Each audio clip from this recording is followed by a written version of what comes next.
Mata upu se fulufa o le tuli loanga o Israelu e kupito. Ua fetalai mai fo Yehova ya Mose o lo fape mai. Ia e fai atu i le whanaunga Israelu. Ia lantou lili wane matola wapi e Feagaiga ma pe ai rota. I le vao me katala ma le sami. E Feagaiga ma pa ala se fona. Tau te tola wapi o na luma e lata ane i le sami. Ai fai ane farao i le whanaunga Israelu. Ua whememe ai i lantou i le nu. Ua punitia i lantou i le vao. O te whaamaa le loto farao. Na te tuli loa mai ai i lantou. E whai ai so uvi inga ia farao antua malana i tūtaua umalava. O nei loa i lea ai kupito. O au nei lava o Yehova. Ua whaapea lava o na latou whaia. O na tauina atu lea i le tupo ai kupito. Ua sosola le nu. O na toili li wina lea o le loto farao. Mana au auna i le nu. Ua latou whaia ne foi. Se ale mea ua tātou whaia i le nei mea. Ina ua tātou tu ina ato Israelu e o. Ia le au auna maia i tātou. O na sauni lea o lona kariota. Ua latou o malona nu. Ua ia ave fo i kariota ua sili o na lelei. E ono se lau ma kariota umalavo ai kupito. E taitasi ma ona tangata tutoa. Ua whaamaa ai Yehova le loto farao le tupo ai kupito. Ua ia tuliloa mai le whanaunga Israelu. Ua atu fo i le whanaunga Israelu ma le 5 malosi. Aua tuliloa mai ai kupito ia i lantou. Ua latou maua mai fo i lantou.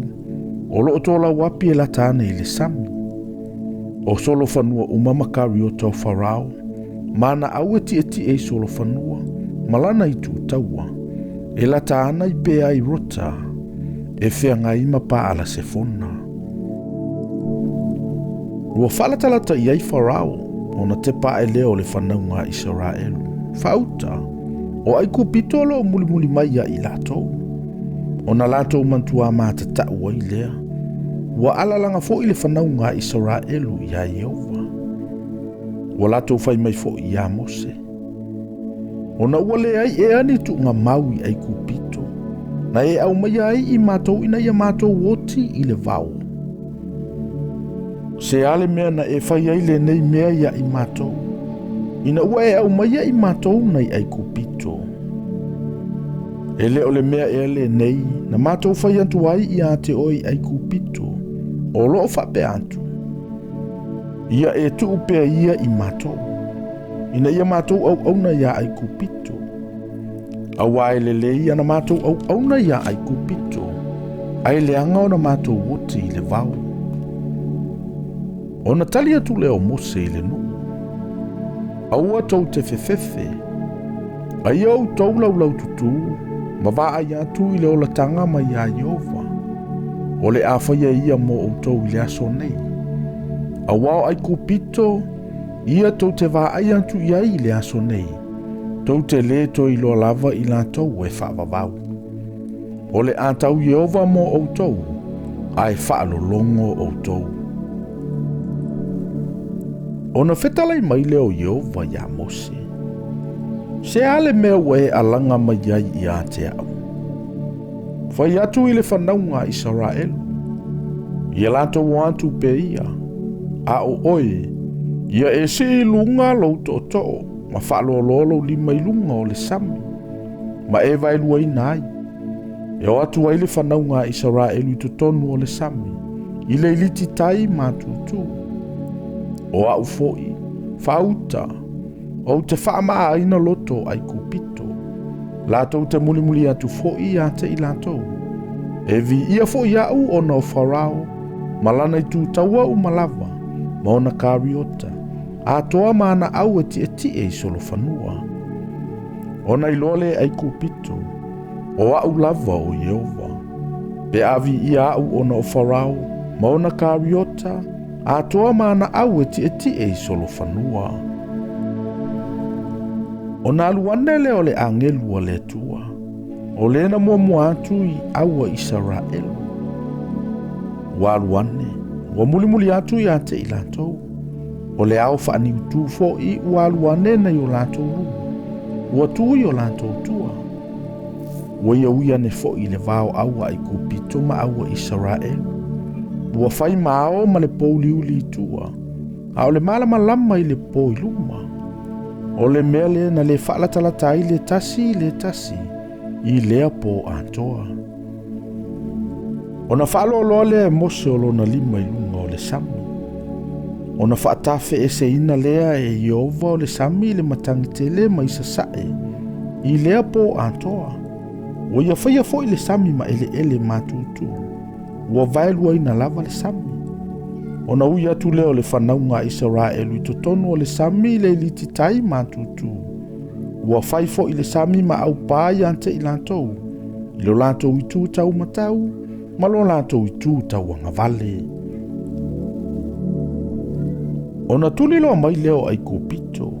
Ua muli mai ante I lantou I totonu o le sami. O solo whanua umalava farao, ma ona kariota, ma na aueti I solo whanua.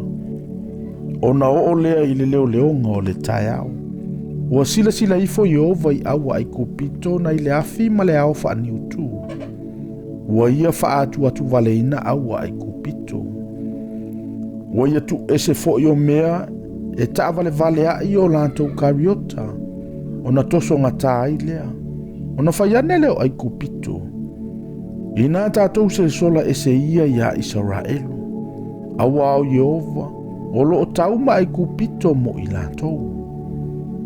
O na whetalai mai leo Iova ia Mose. Ina whaalolo ia lo lima I lunga o le sami. E fo ia tua ilo na sua sami lunga o ai kupito. I lunga o na kariota ma na aueti I solo whanua. O na whaalolo le Mose o lo na lima I lunga o le sami.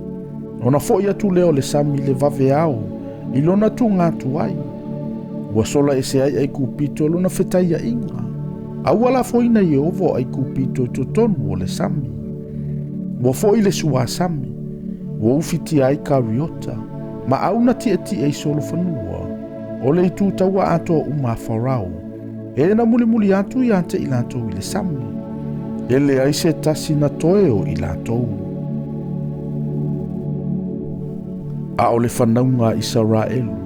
Na latou sa vavali le lititai matutu totonu o le sami. Ua whaifo I le sua sami ma au pāi ante I latou I lo latou I tū tau matau, ma lo latou I tū tau angavale. Sa whaola Iova I le aso ia Israelu na I limo ai kupito. Ua I lofo ia Israelu tangata ai kupito I le matawhanga. Ua oti. Ua I lofo ia Israelu le vavenga na whaia Iova ia ai kupito. O na mata tau leo le nuu ia Iova. Ua latou whaatua foi ia Iova. A toa malana au no Mose.